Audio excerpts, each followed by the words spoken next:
que el día de hoy a mí lo que me toca explicar es el deber de obediencia, pues, ¿no? Porque creo que tú ya lo conoces inclusive mucho mejor que yo, que en la Ley Orgánica de la Policía Nacional del Perú. ¿Puedes avanzar, por favor? No, no sé si les han pasado las diapositivas, seguramente se las van a pasar. Sí, estamos pasando. Ya, pero no vamos a respetar el orden por fines prácticos. Pásala, por favor, avancemos, yo te aviso. Un poco más, un poco más, un poco más, un poco más. Un poquito más. No, retrocede. Hay una que en donde está el cuadrito de la Ley Orgánica de la Policía Nacional del Perú. Atrás, atrás, atrás, atrás, atrás. Acá. Unita más, creo que es una más atrás. No, esta sí es esa, esta. Mira, en la Ley Orgánica de la Policía Nacional del Perú, resulta que tú tienes autoridades jerárquicas, o sea, tienes una dependencia jerárquica de tu superior y a su vez hay un subordinado. Más o menos tienes a los oficiales, policiales, tienes a los oficiales generales, teniente general, general, oficiales superiores, coronel, comandante y mayor, oficiales subalternos, capitán, teniente, alférez, cadetes de la escuela de oficiales, oficiales de servicio, oficiales generales, en general, oficiales superiores, coronel, comandante, mayor, oficiales subalternos, capitán, teniente, alférez, personal con estatus de oficial, en superiores, comandante, maestro, armero, mayor, maestro, armero, oficiales subalternos, capitán, maestro, armero, teniente, maestro armero, alférez maestro armero. Lo mismo en los suboficiales, suboficial superior, suboficial brigadier, técnico de primera, segunda, tercera. De ahí tienes alumnos de las escuelas de suboficiales. Y finalmente en especialistas de servicios tienes superior, brigadier, técnico de primera, segunda, tercera, especialista de primera, segunda y tercera. Este es tu decreto legislativo 1267, de ahí estamos sacando esa información. ¿Qué te quiero hacer notar con esto? De que existe dependencia jerárquica, y creo que eso ya lo conoces. ¿Ya? Pero esa dependencia jerárquica, como te estás dando cuenta, está establecida en ley, pues. Tú no la vas a adivinar, no la vas a presumir. Regresemos, por favor. ¿Ya? Regresemos. Entonces, sí, está bien eso. Entonces, fíjate que lo primero que te voy a explicar es, a ver, entonces, ¿y cuándo será que entonces sí yo puedo alegar que estoy cumpliendo un deber? Porque si lo que me están diciendo es que me quieren dar prisión preventiva por la comisión de un delito, bueno, yo voy a alegar que no hay delito porque estaba cumpliendo un deber. Y eso es una causa de justificación que está contemplada en el artículo 20 del Código Penal. Consecuentemente, no me deberían dar prisión preventiva porque hoy por hoy hay una prohibición legal que está en el 268b del Código Procesal Penal. Y tampoco se podría la detención preliminar porque la 32.181 también ha traído esa prohibición en el 261a del Código Procesal Penal. ¿Cuáles son los presupuestos? Primero, la relación de subordinación, la dependencia jerárquica que te acabo de explicar. Mira, esta obediencia aplica, dice, solo lo que estás viendo acá, te voy a dejar el número de casación, pero esto es lo que desarrolla la Suprema, ¿ya? La obediencia aplica solo en relaciones jerárquicas del derecho público, obviamente que son ustedes, con especial relevancia en el ámbito militar y policial, sin extenderse a relaciones familiares o laborales sin jerarquía. O sea, si no está dentro de tu dependencia jerárquica establecida dentro del decreto legislativo 1267, dentro de tu organigrama, tú no puedes alegar, ¿correcto? Tú te eximes y te vas a limitar únicamente a la dependencia jerárquica que se encuentra reconocida o por ley o por tus reglamentos internos, ¿correcto? Tus cartas funcionales, seguramente, cómo te estás organizando adentro, etc. Pero siempre tiene que estar establecido, no es a lo que tú creas. Segundo, ese superior jerárquico que te va a dar una orden tiene que tener competencia para darte esa orden. Mira lo que dice la Suprema. La orden debe provenir de un superior con atribuciones legales. ¿Para qué? Para darte esa orden. Garantizando su validez y coherencia en sus funciones. O sea, si él no tiene la atribución legal para darte esa orden, imaginemos un ejemplo práctico, ¿no? ¿Qué pasa? ¿Quién tiene que comunicar al Ministerio Público? ¿Ya? Digamos que el de CEINCRI tiene la obligación de comunicar al Ministerio Público, eso está ahí en la carta funcional, etcétera. ¿Ya? Entonces, pero ¿quién te podría ordenar a ti que de repente eres el técnico de primera que está ahí? ¿Ya? Tal vez podría ser el de CEINCRI. Y pongámoslo un poco más fácil, es porque un carro está detenido ahí afuera. Entonces, ¿quién tendría que soltar ese carro? ¿Quién te podría dar la orden de soltar ese carro? Para este ejemplo, podría ser ese de CEINCRI, que es el que está a cargo de la investigación. ¿ya? Entonces, porque ya tienes tu resolución de reexamen. Pero sin estar el de SEINCRI, ¿ya? Imagínate que viene el de familia y te da la orden de soltar el carro. ¿El de familia tiene competencia para ejecutar esa resolución judicial de reexamen de incautación que de repente está ordenando que le vuelvan el vehículo? ¿Qué tiene que ver el de familia con la investigación del delito? No tiene que ver absolutamente nada. No tiene competencia porque no tiene la atribución legal para desarrollar esa función. Y si yo no tengo la atribución legal para desarrollar esa función, yo no puedo darte una orden de lo que yo mismo no soy competente. ¿Me entiendes? Ahora, pero no solo eso está en relación al superior jerárquico, sino también está en relación al subordinado. Fíjate, capacidad operativa del subordinado. El subordinado debe tener la competencia y capacidad para ejecutar la orden, actuando dentro de su margen en la jerarquía. Imagínate que de acuerdo a tu carta funcional, tú únicamente tienes como función pararte en la puerta de la comisaría, pues, y yo te quiero ordenar a ti que vayas a hacer la entrega de un vehículo. ¿Podrías? O sea, legalmente tú puedes, dentro de tus funciones está realizar esas funciones, porque se supone que si yo te voy a dar una orden, está bien, yo tengo que verificar si tengo la atribución legal para darla, tú tienes que hacer una evaluación legal si quien te está dando la orden tiene la atribución legal para dártela, pero además tú tienes que verificar si tú eres competente o no para llevar a cabo la orden que te están dando. Ya, por más que sea tu superior, por más que él tenga la atribución legal, si es que tú no tienes la capacidad operativa para llevar a cabo esa función o esa orden, no lo puedes hacer. ¿Me entiendes? Siguiente requisito. Y es acá por eso que tú tienes la obligación de evaluar. ¿Por qué? ¿Qué vas a evaluar? Los requisitos formales de la orden. ¿Cómo? La orden debe cumplir con las formalidades legales. ¿De qué? De lo contrario no es obligatoria para el subordinado. ¿Correcto? O sea, tú vas a evaluar, a ver, en la dependencia jerárquica, ¿él es mi superior o no es mi superior? Sí es mi superior. Ya. ¿Qué orden me está dando? ¿Él tiene la competencia, la atribución legal para darme esa orden, sí o no? Ah, ya, sí tiene. Yo tengo la competencia legal para ejecutar esa orden, sí o no? Ah, ya, sí tengo. Entonces, ¿cómo vas a evaluar todo eso? En base a las formalidades legales. Por eso tienes reglamentos, por eso seguramente tienes tu decreto legislativo 1267, ¿me entiendes? Porque lo que tú vas a decir, lo que tú vas a alegar, acá la obediencia no es a ciegas, como vamos a ver en breve. Tú tienes que analizar si esto se cumple en base a requisitos formales legales, que son los que te acabo de explicar, pero también si esto no es contrario al ordenamiento jurídico. Esa evaluación es la que se te pide hacer. Tú no puedes ejecutar órdenes ilícitas, ¿me dejo entender? Y el siguiente requisito, como vas a ver, es la legalidad de la orden. ¿Por qué? Porque debes cumplir con formalidades legales, dice la Suprema. Si es ilícito o carece de formalidad, el subordinado debe abstenerse de cumplirla. ¿Me entiendes? Pero tú te puedes equivocar, pues, porque tú puedes pensar ya que esta orden, que aparentemente es legal, efectivamente lo es, pues, ¿no? Y ahí lo que puedes alegar, y esto es importante que lo sepas, se llama error justificable. ¿Me entiendes? ¿Ya? Y es acá donde viene el problema. Yo creo que estoy cumpliendo una orden que tiene apariencia de legalidad. Para mí no es contraria al ordenamiento jurídico. Y ahí es donde viene. Para ti no es contrario al ordenamiento jurídico. ¿Por qué? Porque existe un error justificable. Para ti tiene las formalidades legales, es decir, viene de autoridad competente, tú tienes las atribuciones legales, has evaluado tus requisitos, tú crees que no es contrario a tus reglamentos, no es contraria a ley. ¿Me entiendes? Consecuentemente, tú estás justificando que estás ejecutando la orden porque para ti es. Y eso tiene que ver mucho con el error de prohibición. Porque finalmente estos son los requisitos. Siguiente diapositiva, por favor. Siguiente. Entonces, la casación que desarrolla todo esto es la 76-2023 Apurímac. Más o menos para que conozcan los antecedentes y podamos entender el contexto, es lo siguiente. Este recurso es presentado por la Fiscalía. ¿Por qué? Porque cuestiona justamente la absolución de 2 efectivos policiales, ¿ya? Y más o menos lo que se entiende acá es lo siguiente. El comando se ejercita mediante órdenes verbales o escritas que deben ser cumplidas a cabalidad dentro del marco legal.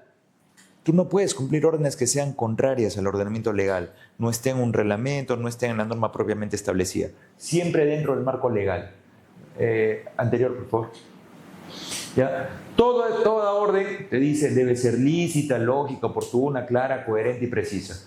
Debe ser impartida por el superior dentro de los límites de las atribuciones y funciones establecidas por la normatividad vigente. ¿Qué te dije yo? dependencia jerárquica, ¿no? Tu superior ya sabes de dónde viene, de una estructura legalmente establecida, ¿correcto? Es decir, el personal policial no puede permanecer indiferente frente a la evidencia del carácter ilícito de una orden. ¿Me entiendes? Tú no obedeces a ciegas, tú haces un juicio de proporcionalidad ahí. A ver, por un lado tengo los derechos fundamentales, por otro lado tengo la orden que me están dando, porque no te van a ordenar pues que dejes a un atropellado en la carretera, pues, ¿no? ¿Ya? Entonces, por más orden que sea, tú haces un juicio de proporcionalidad. A ver, ¿qué derechos fundamentales estoy sacrificando con esa orden? ¿Es contrario al ordenamiento jurídico o no? ¿Esta orden es legal? No. ¿Viene de un superior jerárquico o no viene? ¿Está dentro de sus atribuciones de ese superior darme esa orden? ¿Está dentro de mis atribuciones poder cumplir esa orden? ¿Es contrario o no a algún reglamento, alguna norma? Y ahí viene tu juicio de proporcionalidad. ¿Qué podría estar afectando yo con la orden que estoy ejecutando? Porque ese deber de evaluación es el que a ti se te exige. Vuelvo a señalar, esto lo vas a encontrar, ¿dónde? Lo vas a encontrar en la Casación 76-2023 Apurímac. Ahora sí pasemos a la siguiente, por favor.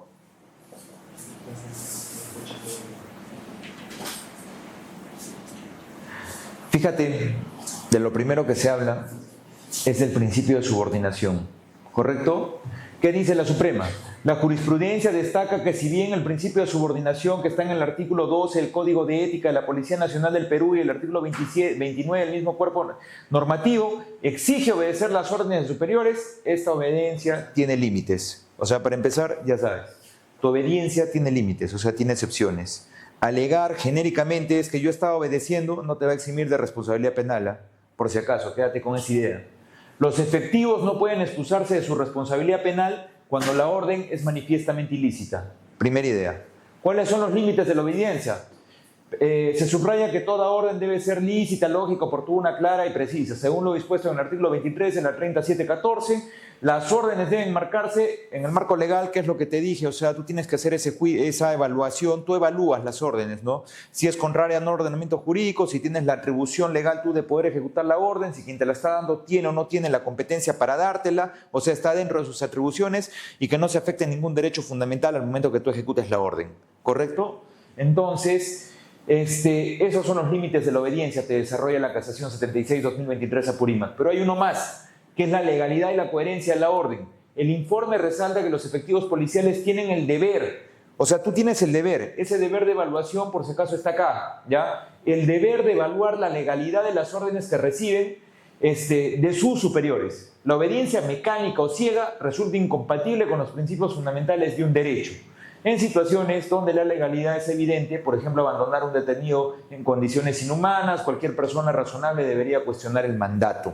O sea, tú puedes cuestionar el mandato de tu superior en base a una evaluación que tú vas a hacer, en los términos más o menos que he tratado de explicarte acá el día de hoy. ¿Correcto? Pasemos, por favor.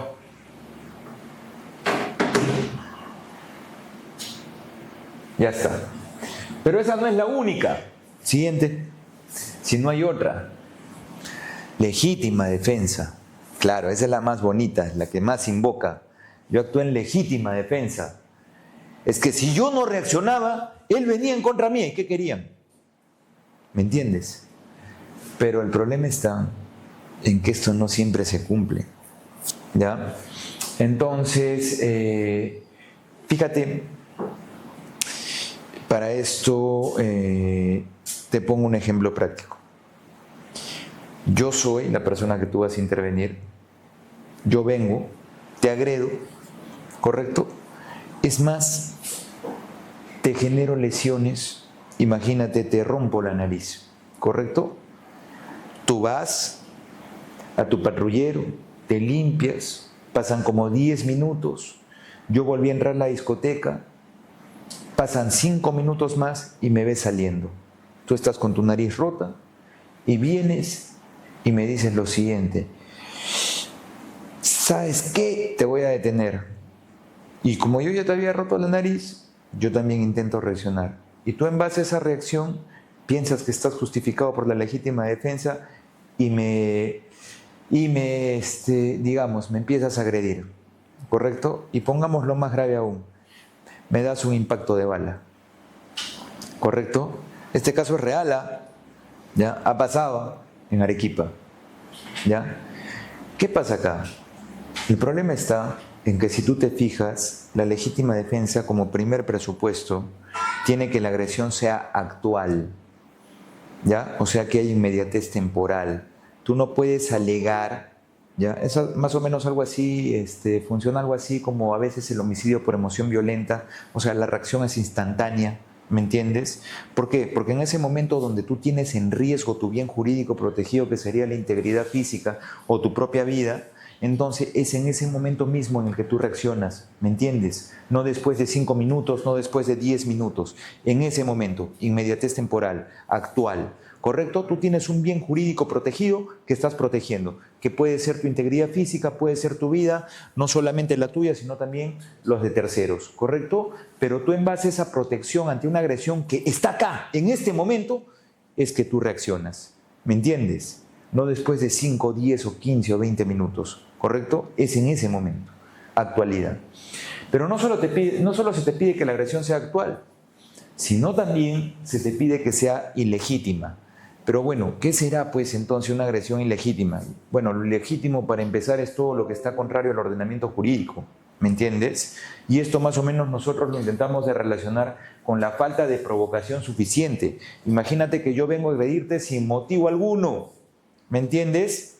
Tú no has provocado que yo te agreda, porque si tú lo hubieras provocado, yo podría alegar que no se cumple la falta de provocación suficiente, sino más bien no hay ningún motivo para que yo te agreda, pero te agredí, ¿correcto? Ilegítima, contrario al ordenamiento, pero más importante que eso, creo que ilegítima no hay mucho problema en comprenderlo, sino más bien con que sea actual. No sé si recuerdan que había un caso en Trujillo, ya en el cual primero se hablaba de un supuesto de legítima defensa y decía, no, pero finalmente yo actué en legítima defensa, pero si ya está a una cuadra, ya pasaron 2 minutos, no está en ese riesgo inminente y palpable de que tu bien jurídico protegido vida esté en riesgo. O sea, no hay pues legítima defensa porque no hay una agresión actual, inminente, que en ese momento ponga en riesgo el bien jurídico que tú alegas que se te está poniendo en peligro. Y la otra es que no haya un motivo que justifique la agresión, por ejemplo, como puede ser la falta de provocación suficiente. ¿Qué significa esto? Si tú generas que esa agresión se produzca, ¿me entiendes? ¿Qué pasa si tú lo provocas, pues? ¿El otro va a reaccionar o no? ¿Me entiendes? Ya, eso no tiene que haber, pues. ¿Ya? Y en medio de todo eso, el medio que tú emplees, ¿ya? Que es un juicio de proporcionalidad, tiene que ser según las circunstancias, ¿sabes? Porque antes decían, bueno, si te agrede con un palo, no vas a ir a buscar un palo pues, para reaccionar en ese momento, no. De acuerdo a las circunstancias, un ratito, de acuerdo a las circunstancias del hecho en concreto, entonces, fíjate, ¿ya? Fíjate que se extiende ese juicio de proporcionalidad entre el bien que agrede y el bien que resiste. ¿Por qué te explico esto? Porque antes se entendía que en base a la racionalidad del medio empleado, te vuelvo a repetir, si a ti te vienen a agredir con un palo, tú deberías responder con un palo. Ya, imagínate que yo tengo el palo, ya tú estás solo parado en una esquina, no hay nadie, ya, y lo único que tienes para defenderte es un cuchillo. Entonces, ¿por qué? Porque tú tienes cuchillo y yo tengo un palo, de acuerdo a las circunstancias del hecho, tú eres una mujer que está parada ahí a las 11 de la noche, yo soy una persona que te quiere robar y tengo un palo de béisbol. O sea, ¿por qué? Porque se entiende que el cuchillo es más grave, no te defiendes. Vas a buscar en ese momento un palito. Y definitivamente eso no funciona de esa manera. Acuérdate, siempre que vayas a alegar eso depende de las circunstancias del hecho y porque las circunstancias del hecho te van a dar el contexto de la gravedad de la posibilidad de afectación al bien jurídico. Y es en ese sentido que tienes que entender la necesidad racional del medio empleado. ¿Correcto? Entonces ya sabes, son 3 presupuestos que se tienen que cumplir. Primero, la agresión tiene que ser actual, en ese momento para que ponga el bien jurídico en riesgo. No solo un bien jurídico propio tuyo, como puede ser tu vida o integridad física, sino más bien también de terceros. ¿Correcto? En ese momento, no después. Ilegítima, que sea contrario al ordenamiento jurídico. Ya sabes, racionalidad del medio empleado depende del contexto, depende de las circunstancias de hechos para analizar la posibilidad de utilización del medio en la defensa versus el de la agresión. Y tercero, ya sabes, ¿cuál? Falta de provocación suficiente, que tú no lo hayas originado. Si concurren estos 3, tú podrías decir que hay una legítima defensa perfecta. ¿Qué quiere decir esto? Que exime la responsabilidad penal. Si no fuera así, fíjate que inclusive podrías hablar de una legítima defensa imperfecta. Imagínate, ya bueno, imagínate ya, que uno de estos no concurre, ¿ya? Inclusive la necesidad racional del medio empleado, donde más problemas hay. No, es que yo era mi arma, lo único que tenía, ¿no? Oye, pero te ha venido a agredir con un cuchillo. Ya, a ti imagínate, ya, yo te vengo a agredir con un cuchillo. Tú eres el efectivo policial, solamente tienes tu arma. Entonces, ¿con qué te defiendes, pues? Depende del contexto o no. Te pongo el cuchillo en el cuello. ¿Qué vas a esperar? ¿Me entiendes? ¿Reaccionas o no? Y tú dirías entonces, voy a buscar un cuchillo para recién defenderme. Lo más seguro es que no, ¿no? Ya, pero imagínate, ya que no te den esa, la necesidad racional del medio empleado. ¿Ya? Entonces, ¿qué va a pasar? Tú podrías inclusive decir, ya, pero los otros dos sí los tengo, ¿no? Yo no ocasioné que me agredan, ¿cierto? Falta de provocación suficiente. La agresión es actual e inminente porque fue en ese momento, ¿sí o no? Sí. También es ilegítima porque no es contrario al ordenamiento jurídico, sí. Ya. Cuando falta alguno de estos, ya se puede alegar inclusive la legítima defensa imperfecta. ¿Qué quiere decir esto? ¿En qué incide? En que se te disminuye la pena. A ver, revisa el artículo 21 del Código Penal. ¿No es acaso que dice que cuando no concurren todos los elementos del artículo 20, inclusive puede haber esa reducción de pena? ¿Me entiendes o no? ¿Ya? Entonces ya sabes, legítima defensa perfecta e imperfecta son conceptos que tienes que manejar. Y todo esto es importante, nuevamente aterrizándolo a la prisión preventiva. ¿Por qué? Porque tú necesitas fundados y graves elementos de convicción de un delito. ¿Correcto? Pero la pregunta es, ¿y qué serán fundados y graves? Porque elementos de convicción es todo acto de investigación que genere convicción en un fiscal. Eso es un elemento de convicción. Ya, ¿y qué haría que ese acto de investigación que para un fiscal genera convicción finalmente sea fundado y grave? Claro, o sea, lo que tú tienes que saber, revísate el fundamento 25 del Acuerdo Plenario 1/2019, tienes que saber que esos actos de investigación tienen que relacionarse entre sí, tienen que ser concomitantes, plurales y convergentes, dice el Acuerdo Plenario 1/2019, que no es otra cosa que te deberían explicar a ti cómo es que se correlacionan, cómo es que se corroboran. Muchas veces he visto, y esto es una mala práctica, un requerimiento de prisión preventiva prácticamente parece un informe policial.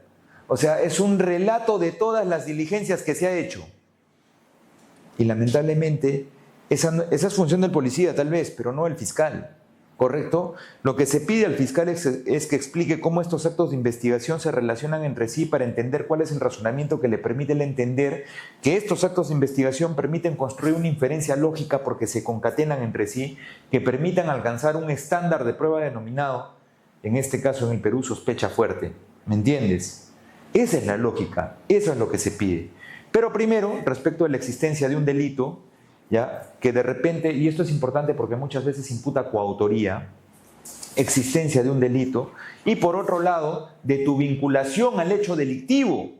O sea, la existencia del delito te lo regalo. Ya imagínate que a todos nos imputan el delito de robo agravado, ya somos 5, ¿ya? La existencia del delito es una cosa, pero que yo esté vinculado a la comisión de ese delito es otra, ¿me entiendes? Y muchas veces solo nos centramos en qué, en debatir, bueno, hay o no hay elementos de convicción del robo, en este ejemplo que te estoy poniendo. Ya, pero el 268 dice de la existencia del delito y de mi vinculación al mismo.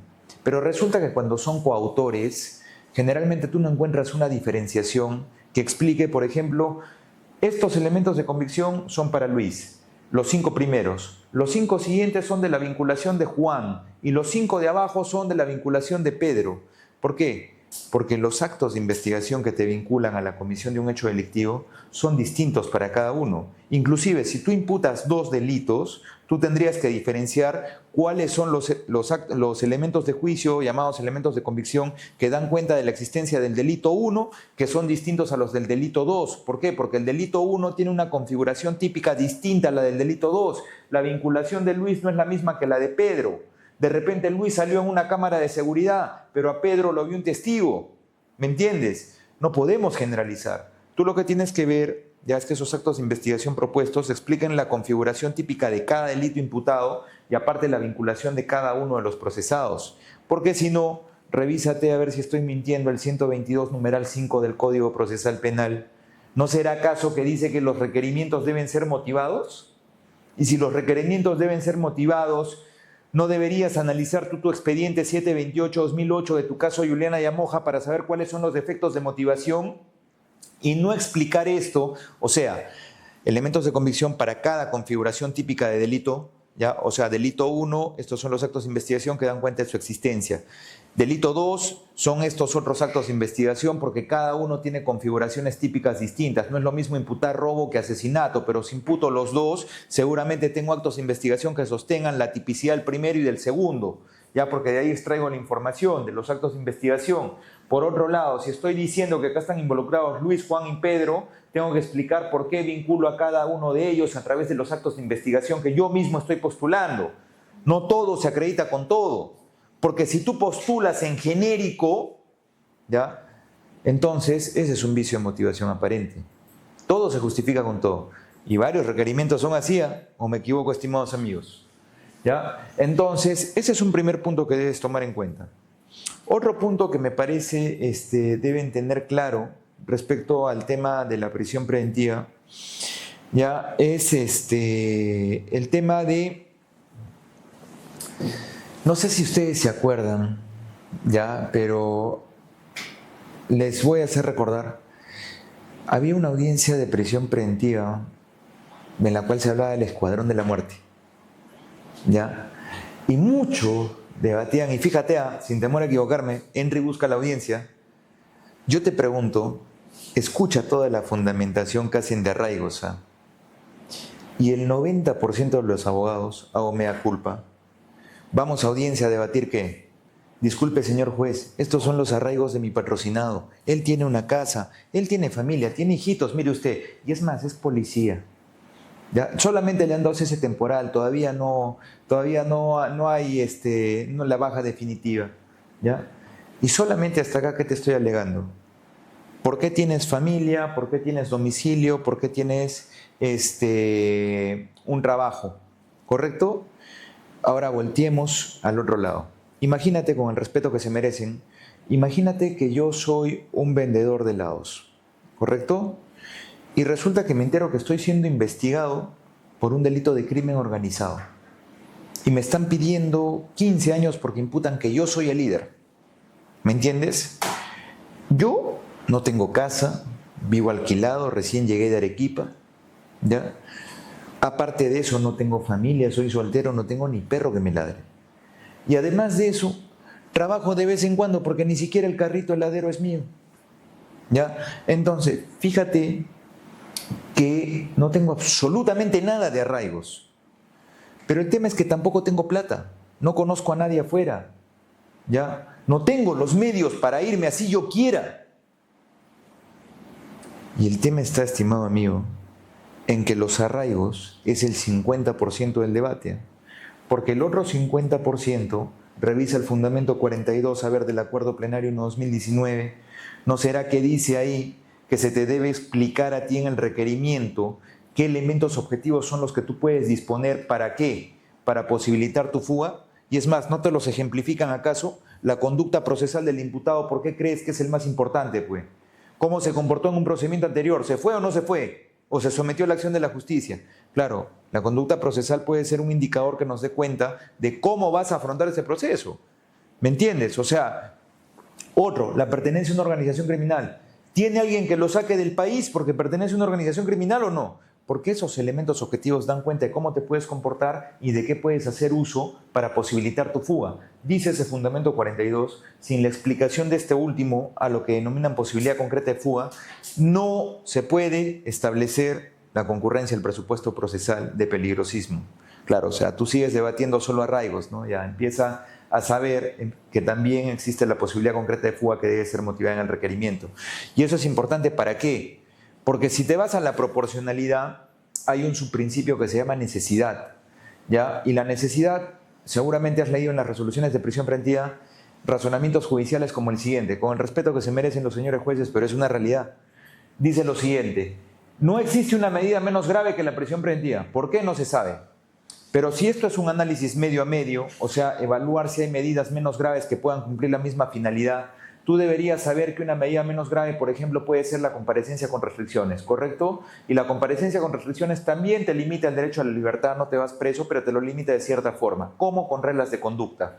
Sería interesante saber qué reglas de conducta pueden ser aplicables a las posibilidades concretas de fuga. Imagínate si se determina que en la posibilidad concreta de fuga, tal vez un elemento del cual yo puedo hacer uso es que puedo viajar, tengo visa para muchos países. ¿Y a cuál puede ser una regla de conducta? Pues, déjame tu pasaporte, impedimento de salida del país. ¿Me entiendes? Tal vez el peligro de obstaculización es porque yo voy a hablar con los amigos de mi institución. Una regla de conducta, ¿cuál puede ser? No te acerques a Juan, Pedro y Luis a menos de 100 metros. ¿Hay reglas de conducta que puedo plantear, sí o no? ¿Te das cuenta? Si yo determino cuál es la posibilidad concreta de fuga, qué elementos objetivos puedo usar versus qué reglas de conducta se pueden imponer. Entonces, si yo contrasto esto, ¿qué pasa? Te das cuenta de que existe la posibilidad de hacer un análisis medio a medio y determinar si es que puede haber o no puede haber una medida menos grave que controle el peligro de fuga, que tal vez no es de máxima intensidad. Claro, pero seguimos debatiendo solo arraigos, pues, ¿no? Esto es importante, ¿eh? Y esa audiencia me llama la atención porque han sido más de 20 abogados, creo, ¿ya? Y todos solamente debaten arraigos, nada más. Y lo peor, cuando llega la resolución, tú no tienes arraigo, pues, porque has hecho uso de la función policial. Y como tú has hecho uso de la función policial, a ver, mira las resoluciones que hay por cohecho, si me estoy equivocando. Como tú has hecho uso de la función policial para cometer ese delito, entonces no tienes arraigo. ¿Me entiendes? ¿Pasa o no pasa? Esa teoría se llama teoría del arraigo negativo. Primer error en ese razonamiento. Tú todavía no has sido condenado, te presumes inocente. Hay una presunción legal que se va a romper ¿cuándo? Con una sentencia condenatoria que esté firme, sí o no. Entonces, mientras tanto, en el procedimiento disciplinario, ¿qué eres tú? ¿Un efectivo policial, sí o no? Que tienes tu cese temporal perfecto, ¿correcto? Pero sigues siendo miembro de la institución. Eso tienes que tener presente, ¿eh? ¿Ya? Ahora, ¿qué dice tu decreto legislativo 1267, tu 31.704? ¿Cuánto dura el cese temporal? Únicamente mientras estés privado de tu libertad, ¿sí o no? ¿Te das cuenta? Seguramente será motivo de otra sesión verificar cómo en la vía administrativa te están dando de baja mientras acá todavía estás en prisión preventiva y no hay sentencia, pero lo cierto es que para los fines de prisión preventiva, toma en cuenta lo que te estoy señalando. Y más grave aún, si es que son varios procesados, porque pasa, estimados amigos, no se olviden que todos tenemos circunstancias personales distintas. Por ejemplo, nuestro amigo puede que tenga hijos, yo no los tengo. En el caso de él, se puede afectar a sus hijos, interés superior del niño, en el mío no. ¿Me entiendes? Puede que yo tenga una enfermedad que él no tiene. En el INPE voy a empeorar mi enfermedad. Se afecta mi derecho a la salud, el de él no. Tenemos circunstancias distintas, ¿sí o no? Por eso es que la proporcionalidad, porque las cualidades personales son distintas, los riesgos de fuga son distintas, las posibilidades que tenemos cada uno son distintas, se debe motivar de manera individual. Léete el expediente 3298 del proceso de habeas corpus del año 2018. Es el caso de Jaime Yoshiyama Tanaka. Ahí te explican claramente en el fundamento 113, 114, 116 y 117 que no es una obligación solo del fiscal, sino también es una obligación de ¿quién?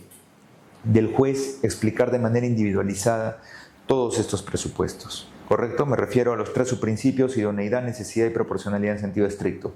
Regresando al punto, ya cerrando ideas, tú debes tener claro de que una cosa es el cumplimiento de un deber que tiene presupuestos y otra la legítima defensa que también tiene presupuestos. El cumplimiento de un deber, ya sabes que esto se analiza al nivel de teoría del delito. Un delito parte de una conducta que puede ser típica pero no necesariamente antijurídica. Hay causas de justificación que están en el artículo 20, las que nos ha tocado analizar hoy día. ¿Cuáles son? El cumplimiento de un deber. Ese deber tú no lo cumples a ciegas. Tiene que emanar ¿de qué? De autoridad jerárquicamente competente. ¿Quién establece esa jerarquía, esa dependencia jerárquica?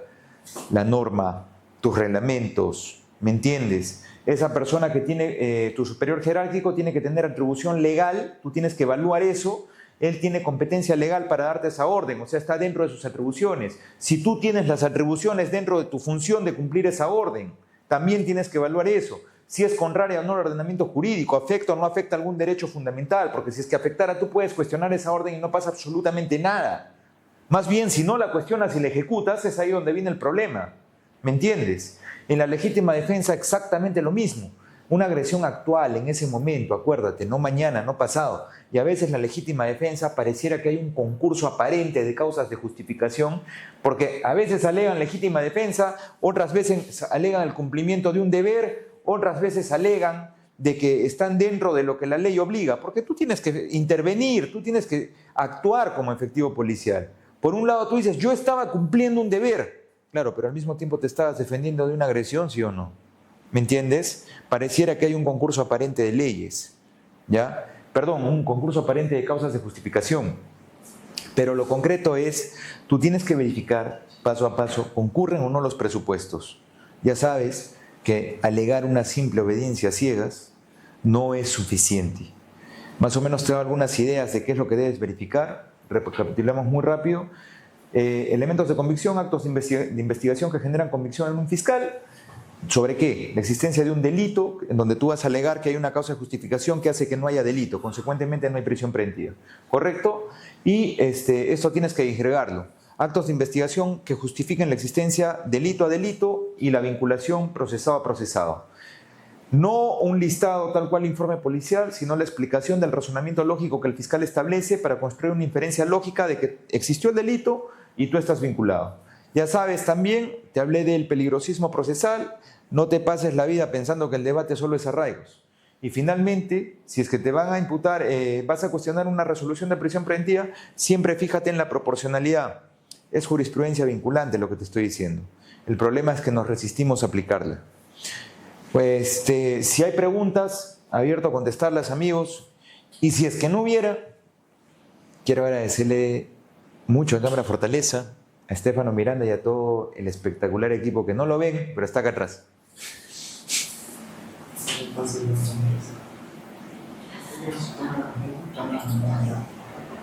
Tenemos a Iván Ramírez para que lo pueda invitar para que haga una pregunta.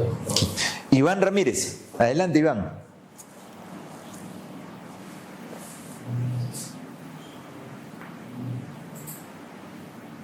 Robert Orihuela o Luz Alejo también. Prendan su micro, estimados amigos, los escucho. Ahí.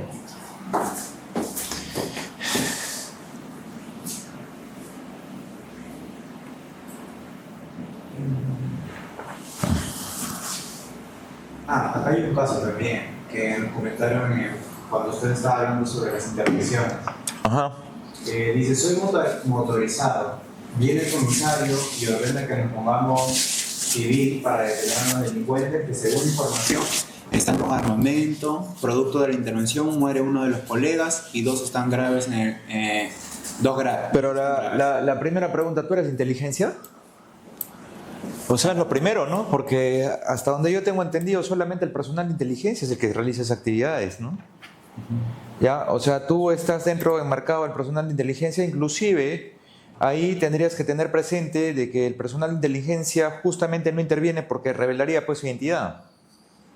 ¿Me entiendes? Ahora, si tú eres de tránsito, ¿está dentro de tus atribuciones legales ejecutar una orden que no corresponde a tu carta funcional? Por eso te digo, primero tienes que verificar, perfecto, él puede ser dependencia jerárquica, puede tener tú puedes tener dependencia jerárquica. Primero tienes que verificar si tienes la atribución legal de darte esa orden, pero segundo tienes que evaluar si tú tienes la atribución legal, o sea, la competencia funcional para ejecutar esa orden. ¿Me entiendes? Porque tienes que evaluar la formalidad legal, pues. Michael Olivos nos quiere hacer una pregunta. Por favor, Michael Olivos, abre tu micro. Habla, por favor.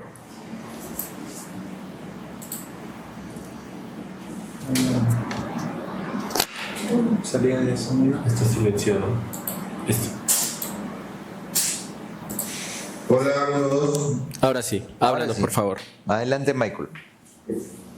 Doctor, ¿qué tal? Buenas noches. Mi pregunta va más relacionada a la primera parte de su exposición, ¿no? En la que usted menciona que una persona con discapacidad, en este caso también con un loco, ¿no? Un loquito, golpea o agrede a una persona. ¿Ya? Sí, es cierto, todos que no comete delito, pero al momento de la detención, pero eso se tiene que probar, pero al momento de la detención nosotros no podemos comprobar eso.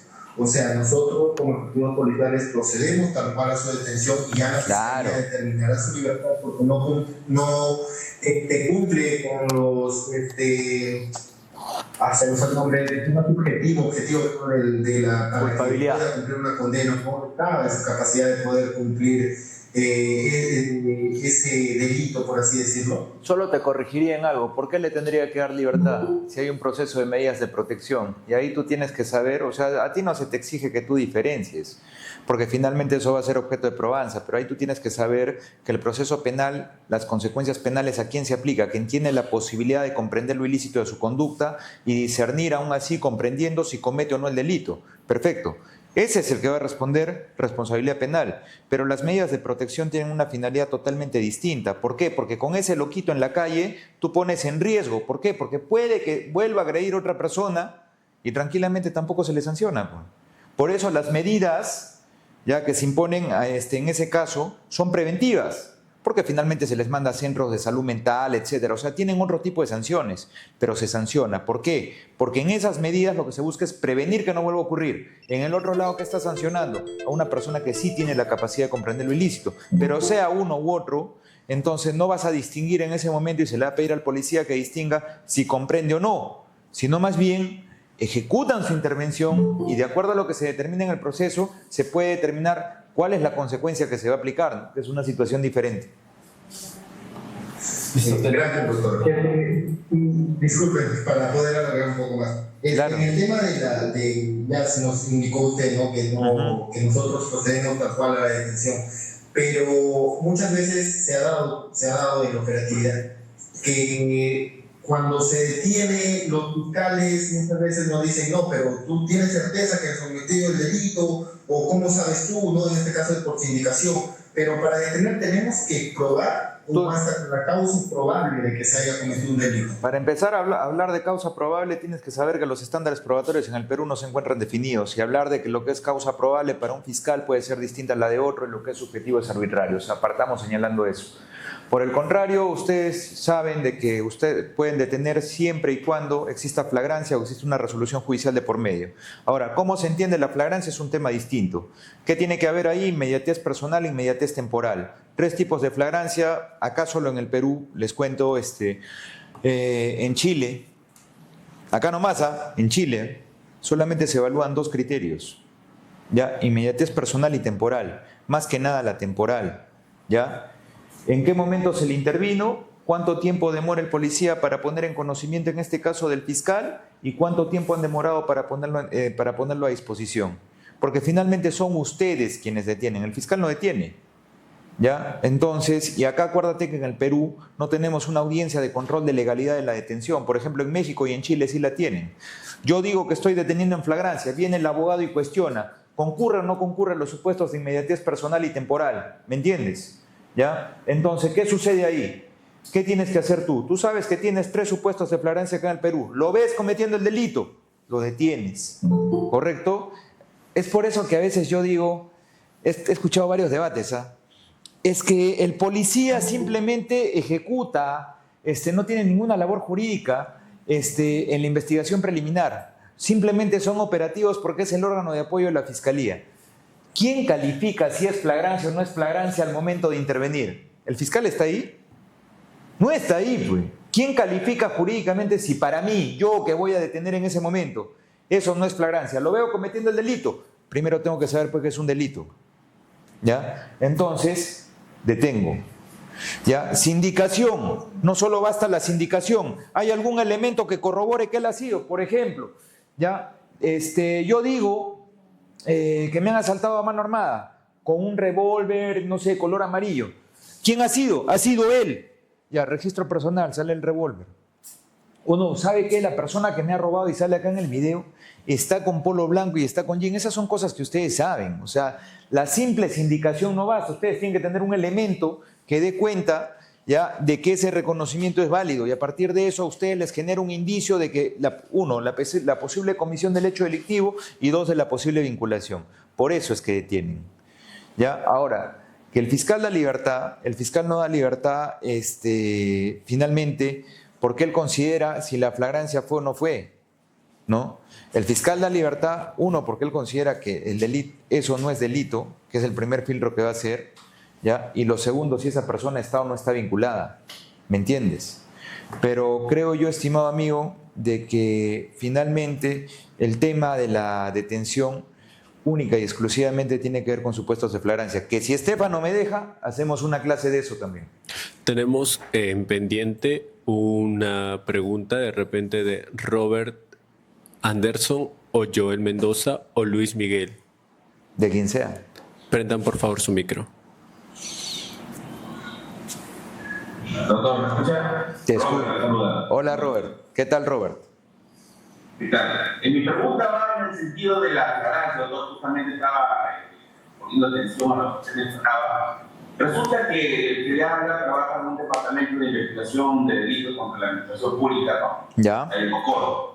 ¿Ya? Lo que pasa es que últimamente se viene realizando hechos en la que acceden personas civiles, acceden al sistema de denuncias y al momento que registran una denuncia policial por conducción de estado de ebriedad, toman los datos del detenido y comienzan a llamar a los familiares y se hacen pasar por el ejecutivo policial, ¿no? Sin embargo, la Fiscalía toma conocimiento, pero al momento de realizar ya prácticamente las diligencias establecemos de que el celular, de donde le llamamos al familiar a requerirle dinero, no es el celular del ejecutivo policial. Sin embargo, la Fiscalía, de manera, supuestamente dice, no, si hay flagrancia, hay que ir a requerir al ejecutivo policial. Sin embargo, no reúnen los requisitos. ¿Por qué? Porque no hay un contacto entre el denunciante y el ejecutivo policial encargado de la investigación. ¿Por qué? Porque el número no coincide, el depósito tampoco no ha sido realizado al ejecutivo policial, entonces ni tampoco había una conversación personalmente entre ellos, ¿no? Fueron reunidos. ¿Sabes qué haría yo? Ahí en una presunta flagrancia. ¿Sabes qué haría yo? Yo fuera el policía y tú eres el fiscal. ¿Sabe qué, señor fiscal? Va a disculpar. Usted está tan seguro que existen siquiera, ya no se llaman indicios razonables o razones plausibles como antes, pero si usted está seguro que hay elementos que justifiquen primero la plausible existencia de un delito y la vinculación de ese señor, pida usted su requerimiento de detención preliminar. ¿Por qué no lo pide? Yo no voy a detener, yo considero que no hay flagrancia. ¿Usted considera que sí? Tranquilamente usted tiene la vía. Pida usted detención preliminar y si es que seguramente existen esos elementos, el juez le va a la resolución judicial y yo únicamente tendré que ejecutar. Porque para mí, ya, no verifico que haya la vinculación. Eso haría yo. Con toda sinceridad. Por eso te digo, a veces pensamos de que porque el fiscal dice, el 159 de la Constitución Política del Perú, por si acaso, no le encarga la función de detención al Ministerio Público, ni tampoco un deber de obediencia del policía al fiscal para ejecutar, por ejemplo, la orden que tú estás señalando. Y tranquilamente yo podría estar remitiéndome al cumplimiento de un deber y decir, a ver, yo voy a hacer una evaluación. ¿Es mi superior jerárquico para empezar, el fiscal? ¿Yo tengo dependencia jerárquica hacia él? Primer filtro. Segundo, ¿está dentro de sus atribuciones legales ordenarme a detener? Tercero, si yo verifico, yo como policía, en un juicio de razonabilidad, en base al marco legal, ¿ya? Entonces, ¿tengo la atribución legal de detener si estoy verificando que no hay absolutamente nada? Puede que detener esté dentro de mi atribución legal, pero en ese juicio de proporcionalidad, sacrificar el derecho fundamental a la libertad versus hacerle caso al fiscal, entonces, ¿estoy obligado yo a dar cumplimiento a esa orden que de manera arbitraria limitaría un derecho fundamental? La respuesta es que no. Entonces, y si es que quieres un fundamento jurisprudencial más o menos para hacer ese análisis que te acabo de explicar, ahí está la casación que te puse, 76-2023 Apurímac. Eso es lo que te podría responder, estimado amigo.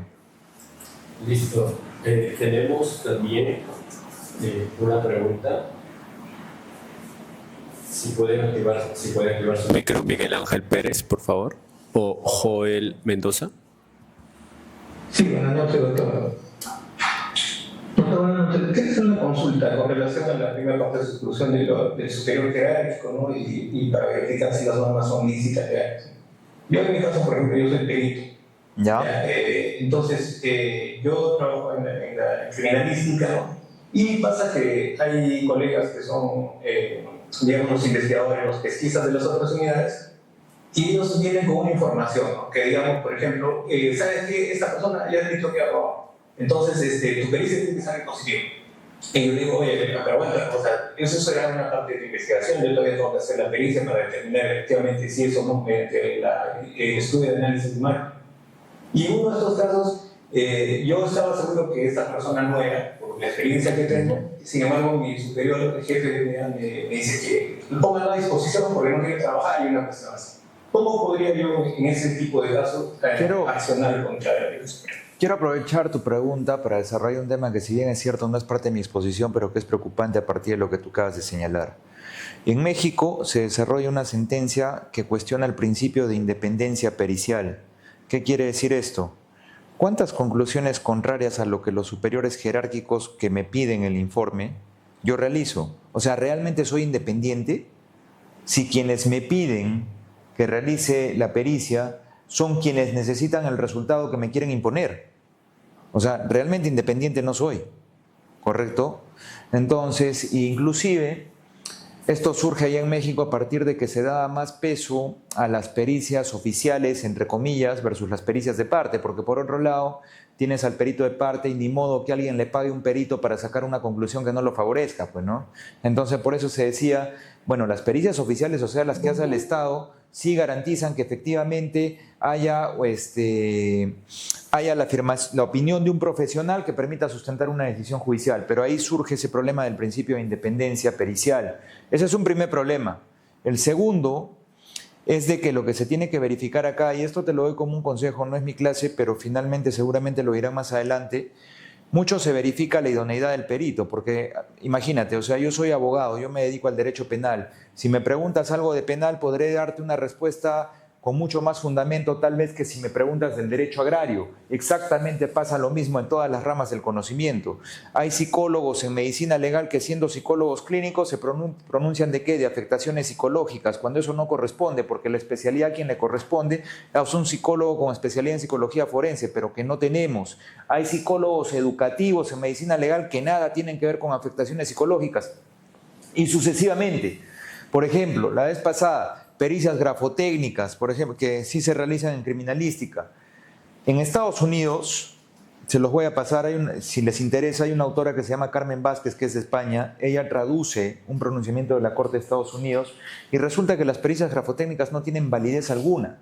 Pero más allá de eso, les cuento un caso que me pasó en Moquegua. Llega un perito de la policía en criminalística. Ustedes tienen su manual de criminalística y ahí tienen ciertos requisitos logísticos como mínimo, que tienen que tener lupas, que tienen que tener luces, que tienen que tener determinada logística.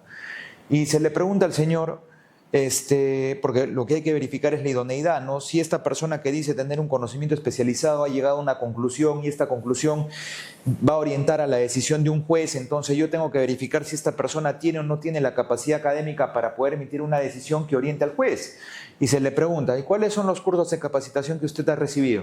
Bueno, es que a mí me ha capacitado la policía.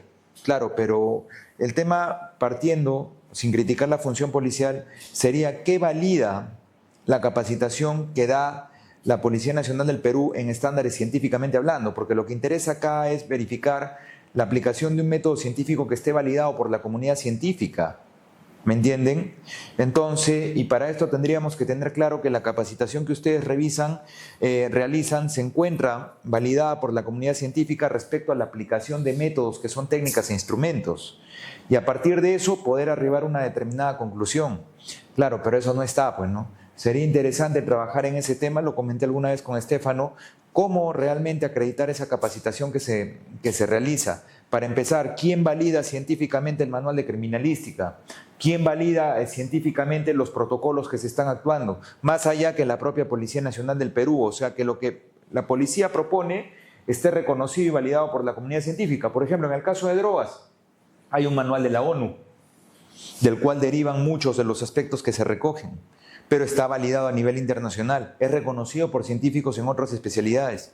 Claro que sí. ¿Por qué? Porque importa mucho verificar el primer filtro de la idoneidad del perito. Otro, como el que tú acabas de señalar, te pongo un ejemplo más práctico. Imagínate que tú eres un perito de balística. Yo soy una persona que está siendo 3 veces procesada y 2 veces condenada por robo agravado a mano armada. En las 2 primeras pericias, tú determinas que yo sí he percutado el arma para asustar a la víctima, o sea que he disparado para asustar a la víctima y a partir de eso le sustraje sus pertenencias.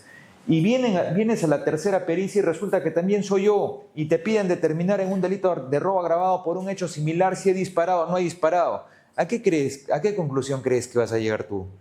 Vas a llegar con la idea de que otra vez él, entonces tú ya estás contaminado y existen sesgos porque los peritos son seres humanos y buscan únicamente confirmar una creencia que ellos ya tienen inclusive antes de la aplicación del método científico. Eso por un lado. Por otro lado, ¿cuántas veces, si estamos hablando de un método científico tiene un margen de error? ¿Correcto? Todo método científico tiene un margen de error.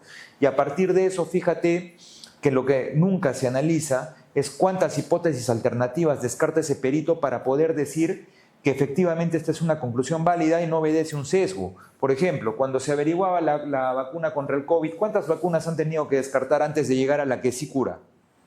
¿Me entiendes? ¿Y por qué acá asumimos de que la única conclusión válida que lleva a cabo el perito, ¿ya? La única conclusión que ha sido sujeta a su evaluación es esa y nada más que es y solamente puede ser esa si tenemos en cuenta que existe un margen de error? Claro, nadie habla de descartar hipótesis alternativas. Y un tercer ejemplo, mira, regresando a este punto del perito de Moquegua que te contaba, ¿cuántas veces se anexan las técnicas e instrumentos a las pericias? ¿Ya? O un ejemplo más claro te pongo. Hay pericias psicológicas en las cuales te dicen, ¿cómo usted ha determinado la afectación psicológica, cognitiva, conductual, emocional? Bueno, yo la he determinado a partir de un test proyectivo que es el dibujito de la figura humana. Más allá que ese dibujito de la figura humana no tiene validez científica alguna, ya, lo primero que tú querrías saber es agarrar la pericia y ver el dibujo, ¿no? Agarrar y ver el dibujo para ver primero si el dibujo existe. Y después, si de este dibujo se pueden desprender esas conclusiones a partir de un protocolo que debe ser estandarizado por la comunidad científica. ¿Me entiendes? Pero ¿cuántas veces están esos anexos ahí? No, es que yo hice el test de Milo. ¿Ya dónde está el test anexado por la pericia? ¿Me entiendes? Ese es otro problema. Y esto lo comparo a veces. Muchos dicen que la etapa de investigación es la principal, la etapa de juicio es la estelar en el proceso. Yo considero que eso es totalmente equivocado. Más o menos yo estaba en Barcelona en febrero y había una profesora allá que te decía, Nuria Borra se llama, y eso también es no solamente para los peritos, sino también para los efectivos policiales que llevan a cabo la investigación. Muchas veces nosotros entramos a la investigación solamente a corroborar si el hecho que está denunciado ha ocurrido o no. Señor, me ha violado. Ya, solamente investigan la versión de la víctima. Nada más que de la víctima. ¿Ha declarado el imputado? No, no ha declarado. Ya, solo investiguemos lo de la víctima. No hay hipótesis alternativas tampoco en la investigación. Inclusive en España se propone que el fiscal que acompaña a la policía en la investigación no sea el fiscal que acuse, porque debe haber un doble filtro antes de acusar. ¿Me entiendes? Pero saquémonos de la cabeza, resumiendo, tal vez esto sea, si es que les interesa, materia de otra clase, saquémonos de la cabeza que solamente nos centramos en una hipótesis, solo investigamos un hecho. Y las otras hipótesis que pueden también ocurrir paralelamente, ¿por qué las descartamos automáticamente? Entonces es un hecho importante. Y fíjate, regresando al punto que me preguntas, ¿qué pasaría si mi superior jerárquico viene y me dice, no, ¿sabes qué? Es que ya reconoció que él ha sido y yo necesito sustentar esto en prueba? Claro, básicamente te lo están pidiendo tal vez, porque entiendo yo, si tú revisas el artículo 468 en adelante, inclusive para una terminación anticipada, ¿qué es lo que te piden? No basta el propio reconocimiento del acusado. Porque ese reconocimiento puede ser por presión, porque yo le estoy diciendo que se va a ir preso y él quiere asegurar su libertad, etc. Además de eso, se pide elementos suficientes que permitan determinar al juez que va a aprobar esa sentencia de determinación anticipada, que verifique, ¿existen elementos o no que puedan darme a entender a mí que ocurrió el hecho delictivo y la vinculación? Claro, ¿me entiendes? Ahora, ¿quién determina ese estándar? Es otra cosa. Pero yo particularmente lo que te sugiero, ciérrate en el 181 del Código Procesal Penal, ¿ya? ¿Por qué? Porque finalmente tú aplicas un método científico, técnica e instrumento, que te arroja determinada decisión. Tú céntrate en eso, tu trabajo es científico, ¿ya? Entonces, esos son sugerencias y algunos conceptos que te podría sugerir. Sepan ustedes que alguna vez tuve la oportunidad de conversar con un funcionario que administra justicia, digamos, del más alto nivel, ¿correcto? Y él me decía de que hay un problema en el Estado. El trabajador del Estado está esperando que lo vengan a capacitar. Él no invierte en su capacitación. Te pongo un ejemplo. Gano 5 soles, 3 son para mi casa, 1 para mis deudas y el otro 1, seamos sinceros, ¿lo gastamos en invertir en capacitarnos? O más bien lo que estamos haciendo es esperar el fin de semana con los amigos.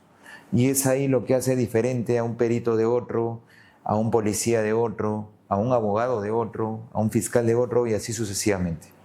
Los felicito por justamente tener la iniciativa de afiliarse a la Cámara de Estéfano Fortaleza, la labor que está haciendo todo su equipo en brindarles esta serie de ponencias respecto a la capacitación. Cuando gusten, cuentan conmigo y de todo corazón espero haber sido productivo. Que tengan muy buena noche, estimados amigos. Nos vemos.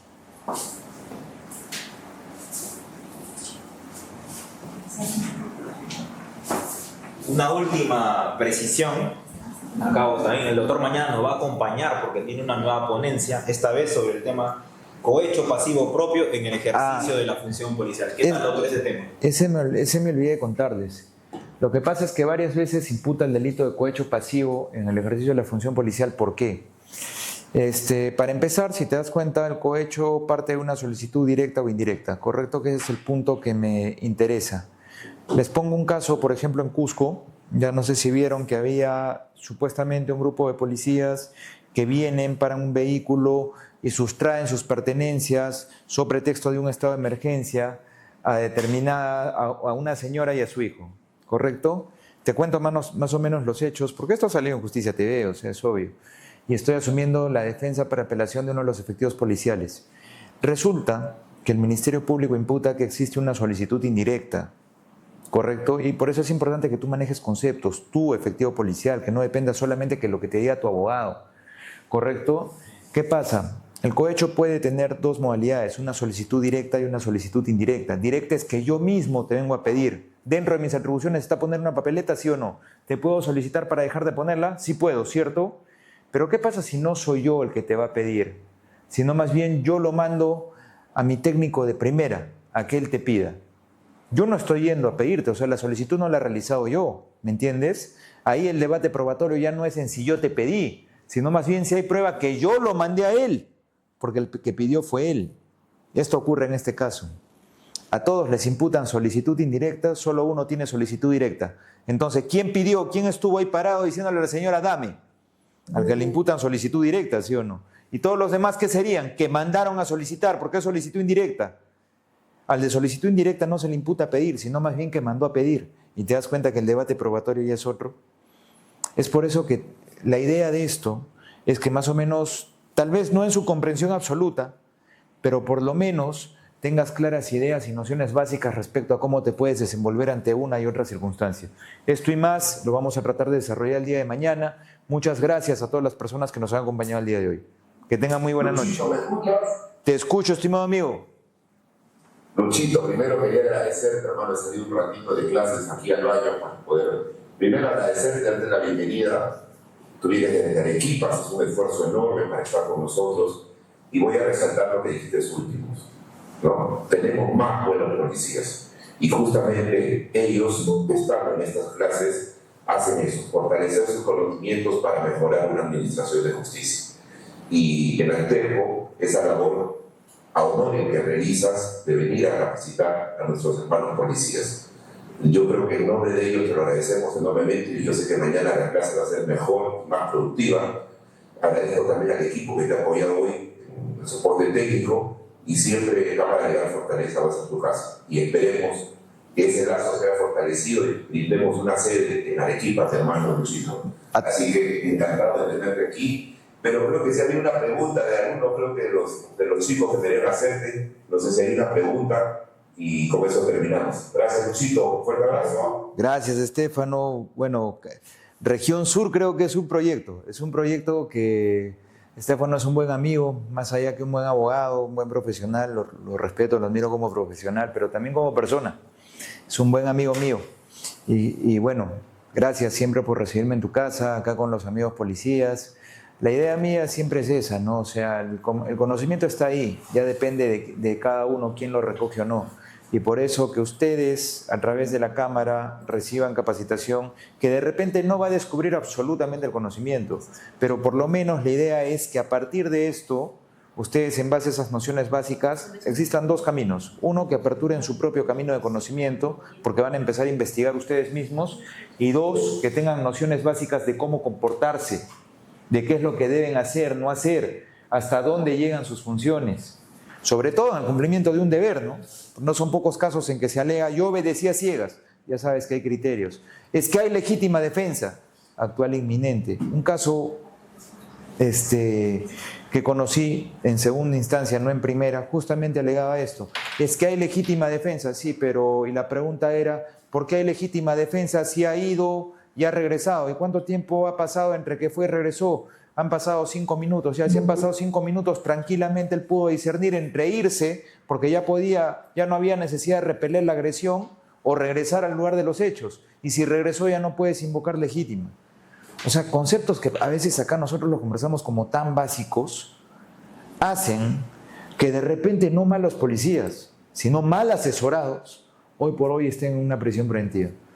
Muchas gracias, estimados amigos. Creo que tenemos solamente en la parte final. Elliot Macedo León nos indica, con respecto a la pregunta del colega que es perito, el trabajo del perito es técnico-científico, por lo tanto, tu jefe, o así venga del director general, uno no puede ni siquiera ingresar a tu escena del crimen, peor a que pueda interferir a tu resultado de tu pericia. El perito es autónomo en hacer su pericia y si llega a un resultado sin objetividad, le acarrea una responsabilidad penal. Yo lo único que agregaría a eso, autónomo entre comillas, ¿no? Entonces, porque esto no se puede hablar de una real autonomía mientras en este caso los peritos no tengan una institución autónoma que no dependa del órgano que investiga. Ya que eso era lo que se cuestionaba en México respecto al principio de independencia pericial, que no haya ningún temor a emitir determinada conclusión favorable o no favorable a la tesis fiscal o a la tesis de investigación. Entonces, y otro punto que me gustaría agregar, finalmente, estoy de acuerdo en que lo que se busca es la aplicación de un método científico. El problema es quién valida los métodos científicos con los que seguimos trabajando acá en el Perú. Basta poner un ejemplo, la pericia grafotécnica, revísenlo.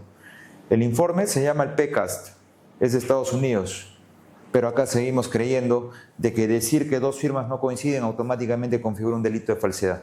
Nos vemos mañana.